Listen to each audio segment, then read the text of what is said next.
Thanks for the upgrade, my dear. Ethan grinned as he strolled into the living room, tossing his sunglasses onto the coffee table. He stood there obnoxiously confident in his tailored suit and pristine new shoes, his luggage spilling high-end logos. First class to Europe, luxury hotels, this is the kind of life I've been missing, Sarah. I couldn't help it. I burst out laughing. What's so funny? He snapped, frowning. Oh, Ethan, I said, shaking my head. You have no idea what you've done. My name is Sarah, and I'm 34 years old. I work in cybersecurity, and for the last 7 years, I've been married to a man who turned out to be a walking red flag disguised as charm. Ethan was always the smooth talker, the dreamer, the one who made everything sound like a brilliant plan. Meanwhile, I was the one who made those plans happen, holding down a steady career while he bounced from one half-baked scheme to the next. I ignored the warning signs, the financial secrecy, the constant excuses for his lack of income, because I wanted to believe we were a team. But at 2 a.m. last week, Ethan made a mistake he couldn't charm his way out of. I'd been asleep upstairs when it happened.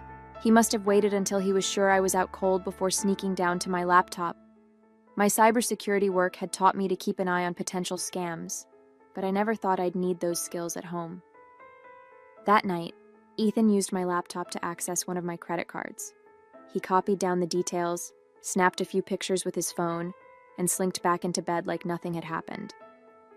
The next morning, while sipping my coffee, I noticed a flood of alerts on my phone. I opened my banking app to find nearly $50,000 in charges. Designer clothing, expensive watches, first-class flights to Paris. My stomach sank as the pieces clicked into place. Ethan was behind this. Of course he was. But instead of panicking, I smiled.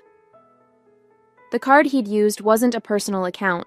It was a dummy credit card tied to a training program I run at work. It's designed to teach companies how to detect and respond to fraud. Every transaction triggers an automatic alert that goes straight to the authorities. Ethan had no idea he'd just turned himself into a case study. I called my lawyer, Chloe, that same morning. You're not going to believe this, I told her, recounting everything in detail. She didn't even try to hold back her laughter. Wait, let me get this straight, she said between chuckles. He stole a dummy card? The one that's linked to fraud detection? Exactly, I said, my voice calm but edged with satisfaction.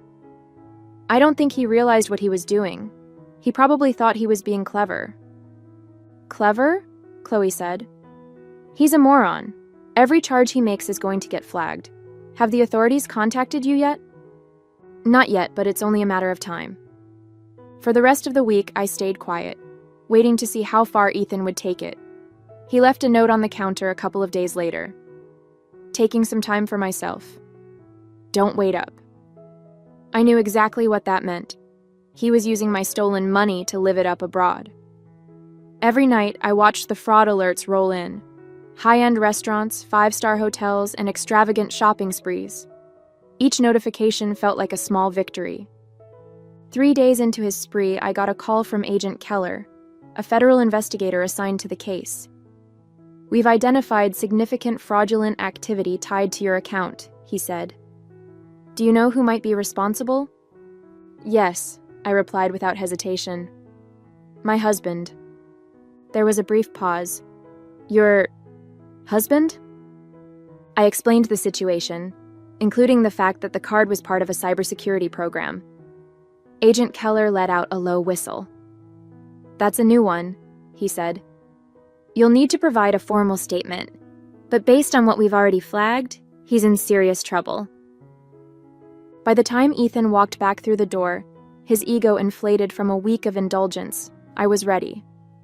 He sauntered into the living room like nothing had happened, wearing the spoils of his stolen spree. Thanks for the upgrade, he said with a cocky grin. You really outdid yourself this time. I couldn't stop the laughter that bubbled out of me. Ethan frowned, clearly expecting me to be furious. What's so funny? He asked, his voice sharp. Oh, Ethan, I said, shaking my head. You're about to find out. Ethan dropped his designer duffel bag onto the floor with a smug thud. Seriously though, Sarah, he said, shrugging off his tailored jacket and draping it over the back of the couch. "You should have told me about that card ages ago. Imagine how much fun we could have had." I leaned against the kitchen counter, arms crossed. "And how exactly did you think this was going to end?" He smirked, kicking off his shoes. "You're always so uptight about money. It's not like you couldn't afford it. I figured you'd get over it once you saw how happy it made me." His sheer audacity would have been infuriating if it weren't so pathetic. I bit back a laugh, knowing that every second he spent bragging was another nail in his coffin. "So, the watches, the flights, the hotels, you thought all of that was just a gift from me?" "Not thought," he said, pointing at himself. "Knew. It's about time you loosened up." I smiled, a tight-lipped expression that told him nothing. "I'll bet." Once Ethan disappeared into the shower, humming some obnoxious tune, I picked up my phone and texted Chloe. "He's back, ready to move forward." Her reply was immediate. "Perfect. I'll alert Agent Keller." Over the past week, Chloe and Agent Keller had been preparing the case against Ethan. His every move had been tracked, every charge meticulously logged. From the designer clothing boutiques to the luxury hotels in Paris, his indulgence painted a picture of someone who thought they were untouchable. Ethan had no idea how deep he'd dug his own grave. Agent Keller had assured me that the fraud alerts from the dummy account had already triggered a full investigation. "We'll bring him in for questioning once you're ready," he'd said during our last call. "But I'd recommend letting him walk into it on his own. The more confident he is, the better." Now, as I listened to Ethan's off-key singing echo from the bathroom, I felt an almost surreal sense of calm. For years, I'd let him take advantage of my trust, my kindness, my stability. But this time, he was about to face the consequences of underestimating me. After Ethan emerged, wrapped in a plush towel and grinning like he didn't have a care in the world, he flopped onto the couch. "You should have seen Paris," he said, reaching into his bag to pull out a shiny gold watch. "The shops, the restaurants, it was like a dream." "Sounds incredible," I said, leaning against the doorway. "Tell me more." He launched into a detailed account of his week-long spree, complete with exaggerated hand gestures and unnecessary details about the champagne quality at some rooftop bar. Every word felt like an indictment, a confession he didn't even realize he was making. He had no idea I was recording the entire conversation on my phone, the file ready to be forwarded to Agent Keller. "And the best part?" Ethan said, holding up the watch to admire it.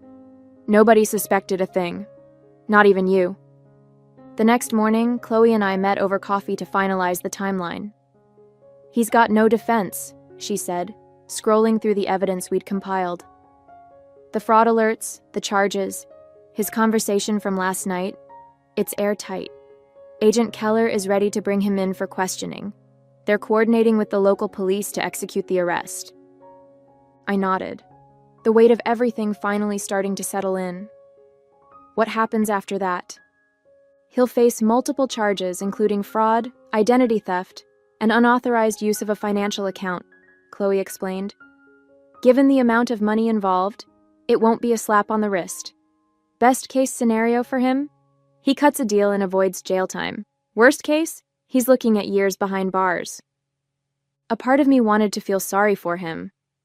But then I remembered the smug grin on his face, the way he'd flaunted his stolen goods without a second thought about the damage he'd caused. This wasn't just a mistake. It was a pattern of selfishness and entitlement that I'd been blind to for far too long. Later that evening, as Ethan lounged on the couch scrolling through his phone, I heard the unmistakable sound of a knock at the door.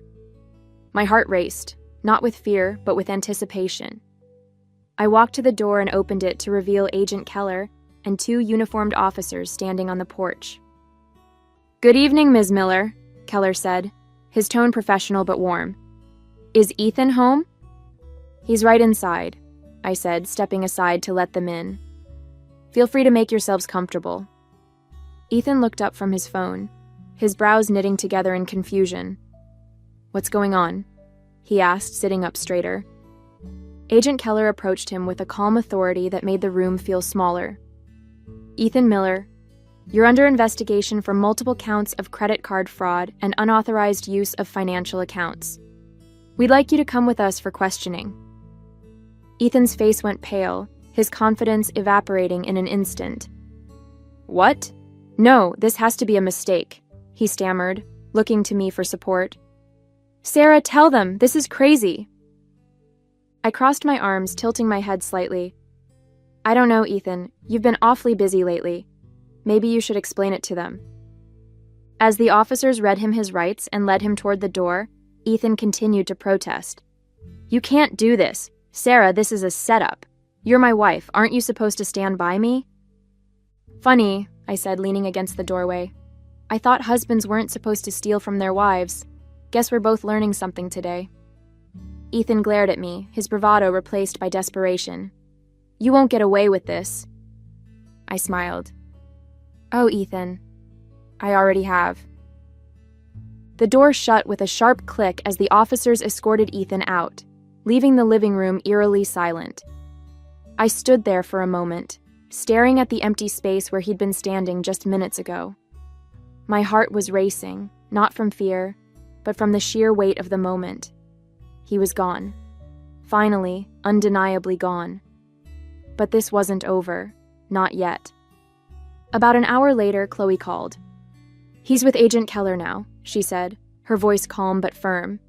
They've started questioning him. From what Keller told me, Ethan is already trying to spin the story in his favor. Of course he is, I said, rolling my eyes. Let me guess. He's playing the victim? Spot on, Chloe replied with a dry laugh. He's claiming you gave him permission to use the card. But don't worry. Between the fraud alerts, the charges, and your recording, he doesn't stand a chance.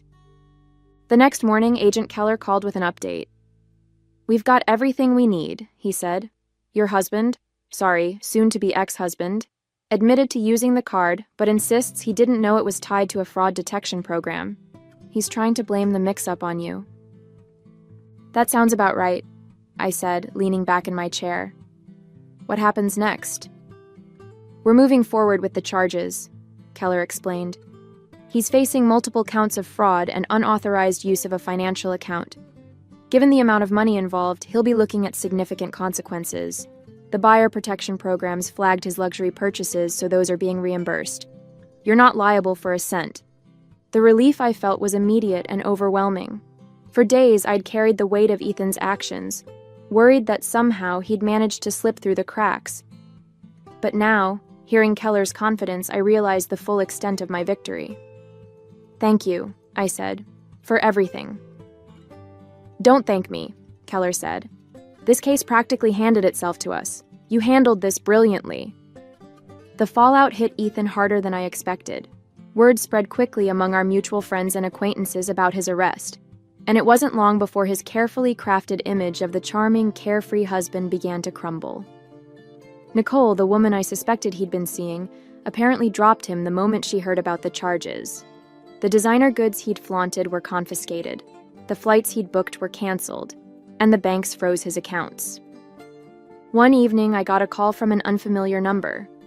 Against my better judgment, I answered, and sure enough, it was Ethan. Sarah, he began, his voice low and strained. I need to talk to you. I couldn't help but laugh. Ethan, the only thing you need to do is figure out how to explain yourself to the judge. Please, he said, his tone shifting to desperation. I messed up, okay?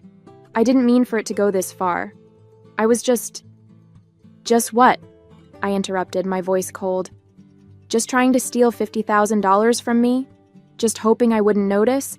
Just banking on me being too blind or too forgiving to stop you? There was a long silence on the other end of the line.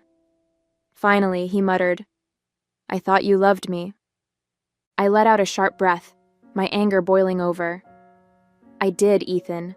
I loved the person I thought you were.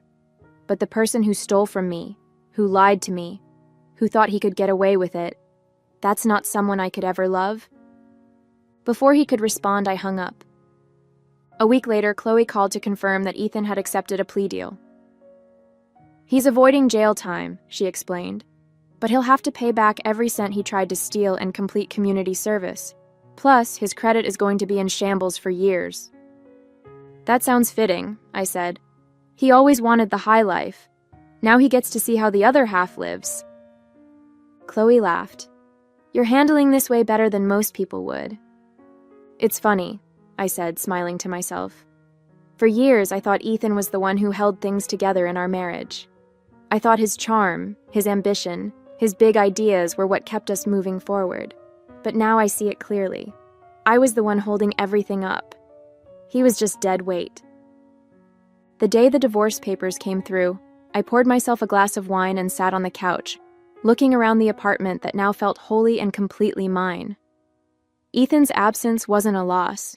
It was a gift, a chance to rebuild my life without the constant shadow of his selfishness.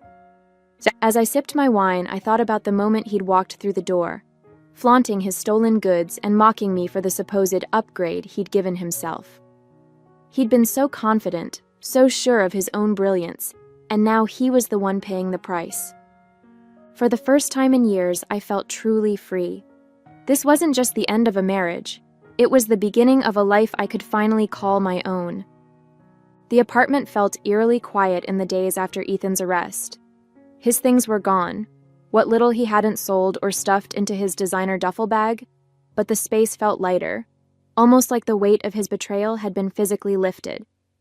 For the first time in years, I could sit in my own home without feeling his shadow looming over me. Chloe stopped by one afternoon to drop off some final paperwork.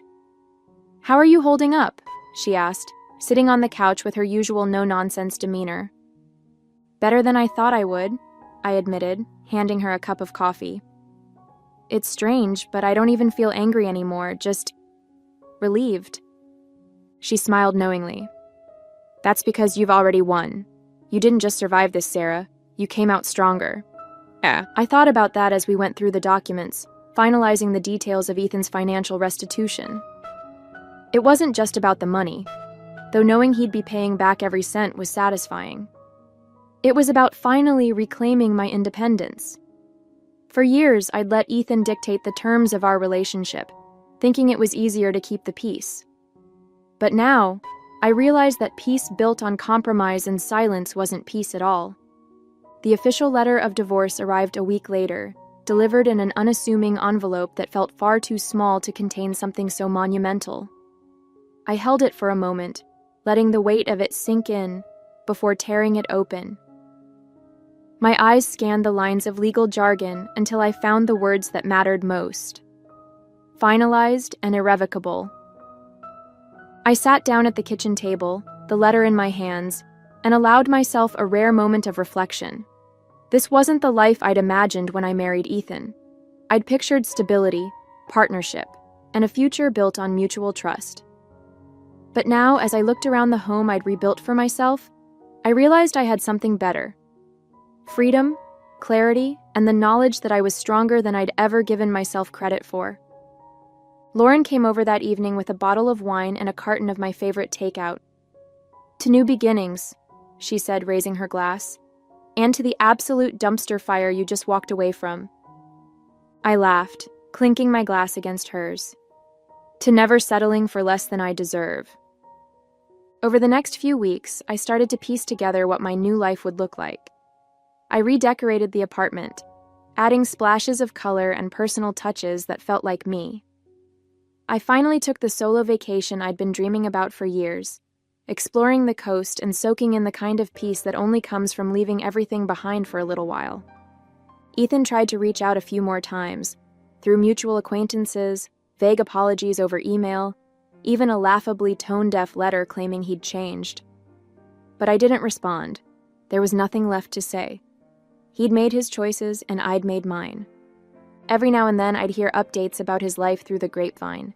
He was struggling to find work, his reputation tarnished by the fraud charges. He'd moved back in with his parents, apparently still clinging to the belief that he could talk his way out of anything. I didn't feel sorry for him.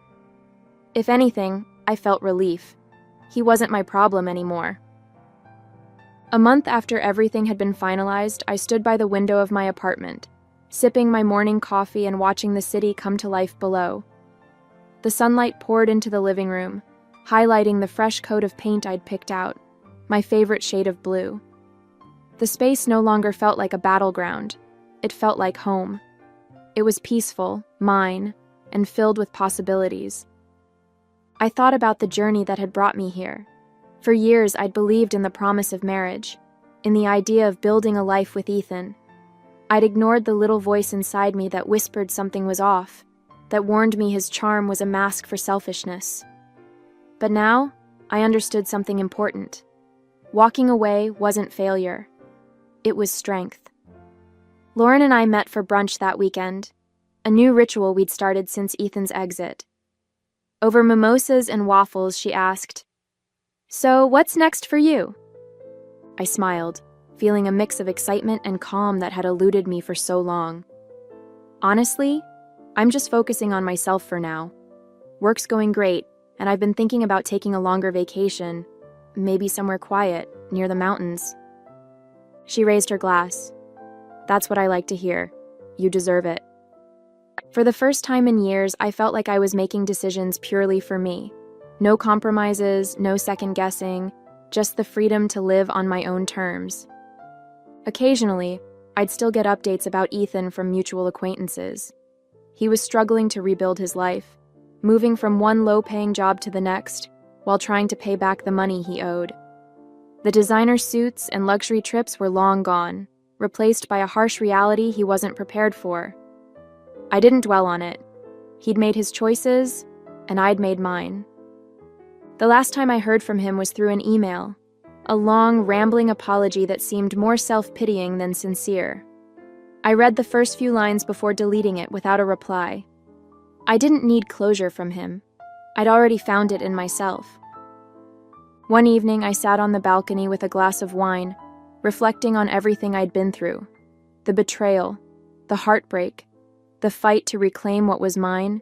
It had all led to this moment. And while it hadn't been easy, it had been worth it. I no longer felt angry or bitter about what had happened. If anything, I felt grateful. Ethan's betrayal had forced me to confront my own strength, to stop compromising and start prioritizing myself. I'd learned to trust my instincts, to value my independence, and to never again let someone else take the reins of my life. As the city lights flickered in the distance, I raised my glass to the night sky. "Here's to me," I said quietly. "Here's to starting over." And with that, I closed the chapter on Ethan for good, ready to embrace whatever came next.